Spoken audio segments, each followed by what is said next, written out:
வணக்கம் நண்பர்களே. So India A versus Australia A second unofficial test match டே 2 நடந்து முடிஞ்சிருச்சுங்க. Australia ஏவோட டாமினன்ஸ் டே 2லையும் கண்டினியூ ஆயிடுச்சுன்னு தான் சொல்ல முடியும். 420 ரன்ஸ் ஃபர்ஸ்ட் இன்னிங்ஸ்ல ஆஸ்திரேலியா அடிச்சாங்க. கடைசி விக்கெட் பார்ட்னர்ஷிப் கிட்டத்தட்ட 91 ரன்ஸ் ஆக்சுவலா ஆஸ்திரேலியா போட்டிருக்காங்க. பிரெயின் மர்ஃபி வந்து பாத்தீங்கன்னா ஒரு அவுட் ஸ்டாண்டிங் 75 அடிச்சிருக்காரு. இந்தியா போலிங் பொறுத்த வரைக்கும் நான் டே 1ல சொன்ன மாதிரி தாங்க. மானவ் சூதார் 5 விக்கெட் எடுத்தாரு.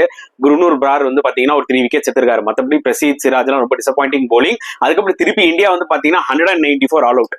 இதுக்கு தான் சொன்னது டாஸ் வின் பண்ணி எதுக்கு போலிங் எடுத்தாங்கன்றது எனக்கு இன்னி வரைக்குமே புரியாத ஒரு விஷயம். ஜெகதீசன் ஒரு 38 அடிச்சாரு. சாய் சுதர்ஷன் ஒரு நல்ல நாக் விளையாடி இருக்காரு, 75 ரன்ஸ். மத்தபடி மிடில் ஆர்டர் ஜூரல், படிக்கல், நிதிஷ் ரெட்டி எல்லாருமே வந்து பாத்தீங்கன்னா சிங்கிள் டிஜிட்ல அவுட் ஆயிட்டாங்க. ஆஸ்திரேலியா பொறுத்த வரைக்கும் சூப்பரா போலிங் போட்டிருக்காங்க. தான்டன்ற ஒரு நல்ல பேஸ் போலர் செமையா போட்டு 3 விக்கெட் எடுத்திருக்காரு. மர்ஃபியும் 2 விக்கெட் எடுத்தாரு. திருப்பி ஆஸ்திரேலியா சேசிங்ல வந்து பாத்தீங்கன்னா 16 for 3 they are in trouble. But ஆனா 242 ரன்ஸ் ஆல்ரெடி லீடு வச்சிருக்காங்க. சோ டெஃபினட்டா டே 3ல அந்த லீடை எக்ஸ்டெண்ட் பண்ண பார்ப்பாங்க. இந்தியா ஏ பொறுத்த வரைக்கும் task cut out on day 3 மக்களே.